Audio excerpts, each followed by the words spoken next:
We're going to spend a few minutes talking about passive transport and different types of passive transport where we're moving substances across a cell membrane, but it does not require any energy because we're moving from a high concentration to a low concentration or down the concentration gradient. Diffusion is the first type of passive transport, and it's considered passive because it requires no energy in order to accomplish this type of transport. So diffusion is a tendency for molecules to spread out evenly into an available space.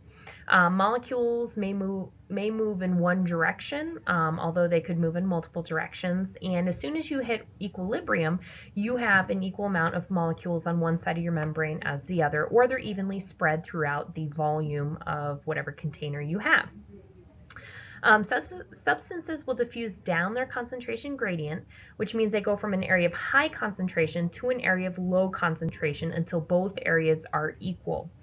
I like to refer to this as the he who smelt it dealt it rule, because whoever is closest to that concentration will be the first person to smell it. So for instance, if someone sprays a perfume, whoever's sitting right next to the person who sprays it is going to be closer to a higher concentration. And over time, those molecules, those scent molecules, are going to spread out throughout the room until they're evenly spread, and you can probably no longer smell that perfume. All right, so here's the picture that describes what the heck's going on. On the top, we have molecules of one solute, so these little yellow dots represent our molecules, and they're very heavily concentrated on one side of our semi-permeable membrane, and there's none on the other side. Well, the natural tendency is for those solute molecules to move across the membrane so that they go from a high concentration to a low concentration until they are equal on both sides. And in this last diagram, we see that they've reached equilibrium.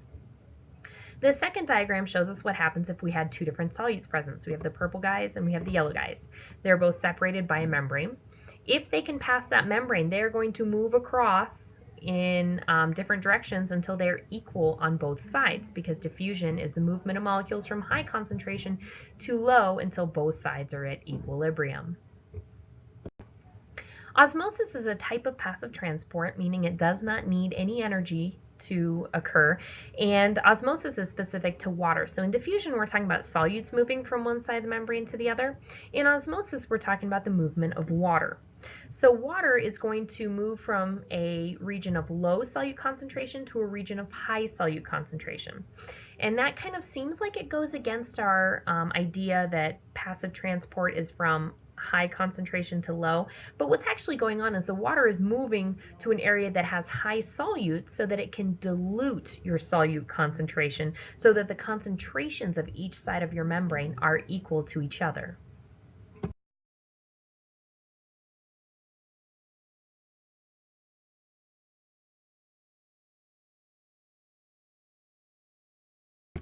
Okay, so here's what it looks like. You have a U-shaped tube, and in the middle of that U-shaped tube is a semi-permeable membrane. And this membrane has holes that are so small the solute cannot move across the membrane. Only water can move across the membrane. So on one side we have a low concentration of our solute, which is sugar. There's very few of those green dots. And on the other side we have a very high concentration of solute.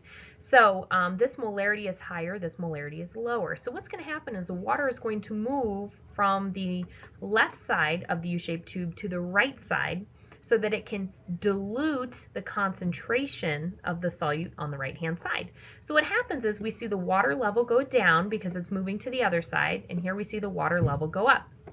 In the end, the water level is not the same, but the concentration is the same. So there's the same amount of solute per water molecules on both sides, so they've reached equilibrium. Even at equilibrium, water is going to move equally in both directions. So here we see a close-up of our membrane, and you can see that only water molecules can pass because those solute particles are too large to cross. So water will move in the direction of more solute so that it can dilute. We have three terms that help us to describe the water balance of cells. In an isotonic solution, remember iso means same, your solute concentration is the same inside the cell as it is outside of the cell. So you're not going to have net water movement in one direction, you're going to have equal movements in both directions. In a hypertonic solution, remember hyper means over or more, your solute concentration is greater than the inside of the cell. So whatever solution your cell is in has more solute outside. So the water is going to move outside to try to dilute that higher concentration. Your cell is going to shrink because it's losing water. In a hypotonic solution, that means less below, solute concentration is less outside than inside the cell. So the water is going to rush inside the cell because your solute concentration is higher inside the cell. So the cell is going to expand. Who doesn't love pictures? This is what I was talking about. In an isotonic solution, you have equal movement of water out of the cell and into the cell because you have an equal concentration on both sides of the membrane. In this case, you're going to have a normal animal cell. If this were a plant cell and you had equal amounts of water going in and out, it would be considered a flaccid cell and your plant would be wilting. In a hypotonic solution, the amount of solute you have outside the cell is much lower than the solute you have inside the cell. So water is going to try to move into the cell to dilute that concentration inside. And what happens is your cell is going to swell. It's going to get bigger. And if it's an animal cell, it can't take that pressure. It will eventually burst or lyse. In a plant cell, this is pretty normal. We want this to happen. You have water flowing into the cell, which causes the vacuole to press up against the cell wall, and your plant is what looks like normal. It's turgid. In a hypertonic solution, you have more solute particles outside of the cell than you have inside the cell. So water is going to move out of the cell to try to dilute that concentration outside. Your cell is going to shrink. And this is what we would consider in an animal cell. You'd see it just shrink up and shrivel. And in a plant cell, we call that being plasmolyzed. And you've lost a bunch of water. The vacuole stops pressing against your cell wall, and it really looks limp.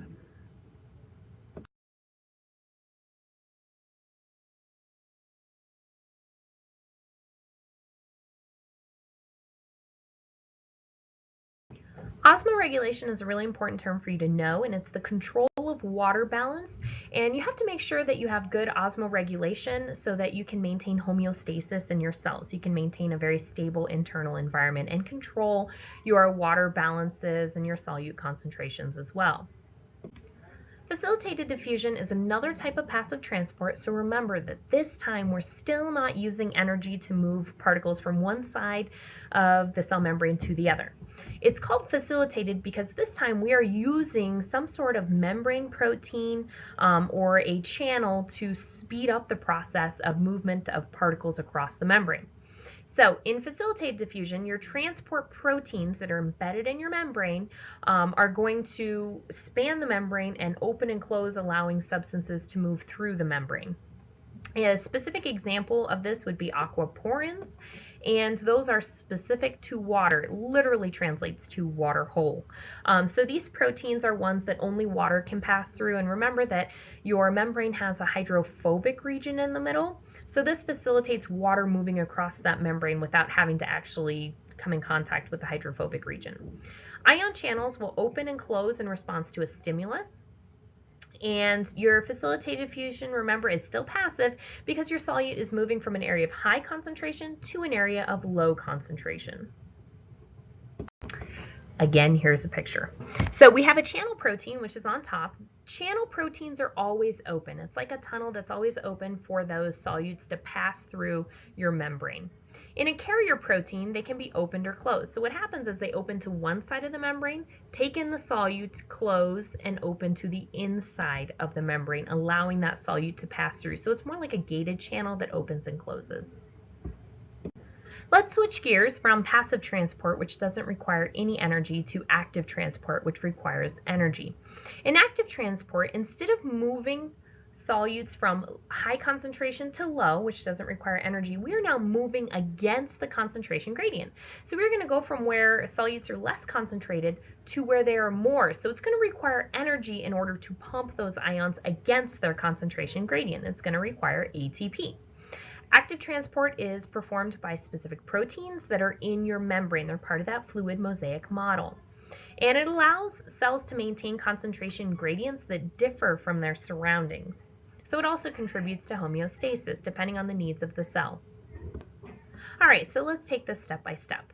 A sodium-potassium pump is one type of active transport system, and what happens is you have your membrane protein that is open to the inside of the cell, and you're going to get sodium ions that are going to bind inside that protein. It's closed to the outside of the cell right now. So as soon as those three sodiums bind, you are going to get a phosphorylation event that's occurring. So a phosphate group comes off of that ATP and binds to your membrane protein. This makes it very unstable. And phosphorylating that protein, adding that phosphate group, causes the protein to change its shape. So now it opens to the extracellular fluid. So it opens to the outside of the cell and releases those sodium ions.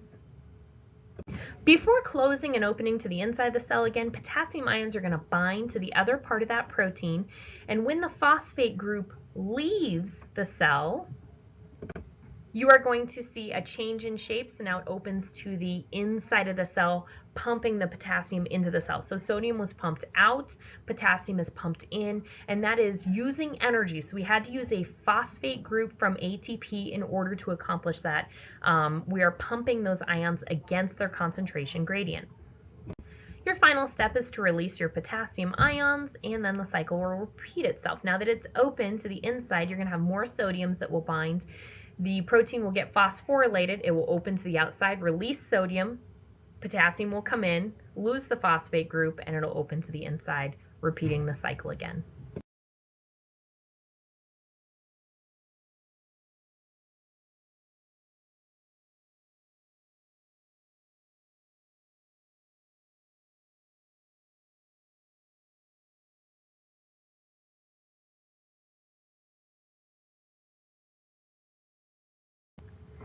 I like pictures. They make things so much easier. So here is a diagram that shows us the three types of passive transport we talked about and active transport in the same diagram. So in diffusion, you have these solute particles that can cross the hydrophobic region of your cell membrane all by themselves, and they're going to move from high concentration to low, which is why it does not require any energy, and it's considered passive transport. Facilitate diffusion includes both carrier proteins, which are just like a protein tunnel for those solutes to travel through. They're always open. You're going to move from high concentration of solutes to low concentration. And carrier proteins, which open and close. They're like a channel, a gate, that allows solutes to again move from high concentration to low. So again, we are moving with the concentration gradient from high concentration to low concentration. In active transport, we are pumping against our concentration gradient. We will go from low concentration to high concentration. And in order to do this, we need a membrane protein, and we also need ATP. We need that phosphate group to come off, attach to the protein, make it unstable, change its shape, and to actively pump using the energy from the bond that's broken in phosphorylation to pump solutes against their concentration gradient. So to the left, no energy required. To the right, you do need energy. Ion pumps help us to maintain membrane potential. And when you think of membrane potential, think about the voltage difference that's across a membrane. We're talking about positive and negative charges when we talk about that. So voltage is created by the differences in distribution of positive charges, whether they're outside or inside, and negative ions, which are either outside or inside.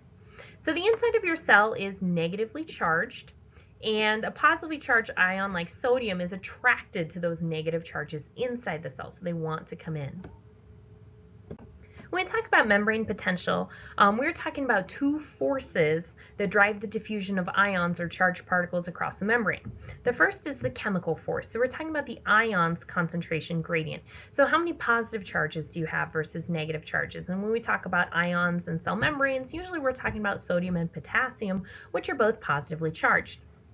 There's also an electrical force, which is the effect of the membrane potential on the ion's movement. So is it going to want to move inside the cell, which is negative, or outside the cell, which is positive?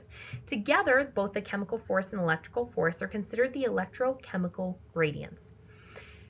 In order to create electrochemical gradients, we're going to need an electrogenic pump. And this is a transport protein, so it's embedded in the membrane of the cell. it will generate voltage across the membrane. So we're either going to get a positive charge or a negative charge.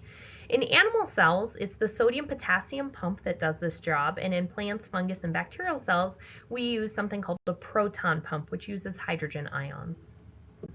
This is an example of a proton pump. If we were to look at just what's going on in terms of diffusion or movement from a high concentration to a low concentration, your hydrogen ions really want to be inside, because this is the higher concentration outside the cell and a lower concentration inside. Lo and behold, your hydrogen ions have a positive charge and the inside has a negative, and opposites attract. But to maintain this hydrogen electrochemical gradient, hydrogen ion gradient, we're going to need to use energy in the form of ATP, and we'll have to phosphorylate this guy by chopping off one of our phosphate groups, attaching it to the pump in order to pump hydrogen ions across the membrane. This does not happen on its own. In fact, the opposite is occurring. They're wanting to diffuse down the chemical gradient. But in order to do work, you have to have these hydrogen ions available. In order to have them available, you're going to have to pump them against their concentration gradient using a proton pump. This is an example of why you would want to pump hydrogen ions against their concentration gradient. You want them available and ready to do work. So notice that we are pumping hydrogen ions into the extracellular space. So we're pumping it outside of the cell.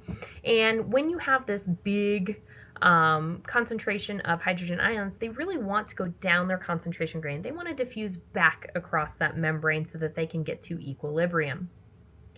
As they want to diffuse across the membrane again, we can harness those hydrogen ions to do work through this idea of co-transport. And that's when you are using active transport of a solute, in this case the hydrogen ion. You pump it across the membrane, and as it goes and diffuses back, indirectly drives the transport of another solute. So your sucrose hydrogen co-transporter is a protein that allows sucrose to cross the membrane. It does so with the diffusion of hydrogen ions that powers that protein and allows sucrose to cross the membrane. So if you want sucrose in your cell, you're going to need a high concentration of hydrogen ions outside of the cell to drive this movement of sucrose across that. And the only way to get that is to pump hydrogen ions using active transport in a proton pump to a higher concentration gradient outside the cell. All right, so in 7.5 we talk a lot about bulk transport, and this is the movement of food and resources that you need into the cell, and it's how we get waste out of the cell. So a lot of the times your cell is going to need these molecules that are very large, like polysaccharides, those polymers of carbohydrates, and proteins, which can be long chains of amino acids. These are pretty big molecules, and they're not able to fit through proteins necessarily, like carrier proteins or channel proteins. They just aren't able to diffuse into the cell. So the cell's response to this is to use bulk transport. Bulk transport does require energy, so it is a form of active transport. In exocytosis, think about what the word exo or the prefix exo means in cyto, that's out of cell. Your transport vesicles will migrate to the membrane, fuse with the membrane, and then release contents. This is great for getting rid of waste from inside the cell to the outside of the cell. In endocytosis, literally translates to in the cell, you are going to take in macromolecules. The macromolecules will come close to the cell membrane, and the cell membrane wraps around it and then pinches off. It fuses this vesicle around those macromolecules and brings that substance into the cell. And there's 3 different types of endocytosis, 3 different ways to bring in molecules. It's considered phagocytosis if it is macromolecules, solids. Pinocytosis is cellular drinking, or it's bringing in liquids from the outside. And then you also have something called receptor-mediated endocytosis. And if this seems kind of overwhelming, it's because it is, and I'm going to show you a nice picture to make it easier. All right, let's talk about phagocytosis. So phagocytosis is a form of endocytosis. So we're bringing materials into the cell. So here we see food or whatever macromolecules we want, and your cell membrane starts to kind of form this vesicle around it, and it completely encloses that food, top, bottom. It makes like a little pod for it. Then it pinches off from the cell membrane. So it is surrounded by cell membrane. The food is inside surrounded by cell membrane, and then it can travel throughout the cell to wherever it's needed. In pinocytosis, you are taking in solutes and liquids in the same fashion. So your cell membrane again fuses up, forms a vesicle, completely encloses that material, water, solutes, whatever, and then in that vesicle can travel to wherever it's needed within the cell. In receptor-mediated endocytosis, you are going to have a molecule that binds to the receptor. So here we see a molecule binding to a receptor, which is on the surface of the cell membrane. And that is going to trigger the cell membrane to start to form this pod or come up and enclose whatever solute particles you're trying to get into that vesicle, and then it can travel to wherever it's needed. So in both phagocytosis and pinocytosis, you don't need ligands or receptor molecules to bind to any part to trigger that reaction. It just happens on its own. In receptor mediated, you do need a signal molecule that causes that cell membrane to start to form a vesicle around your materials that you're trying to bring in.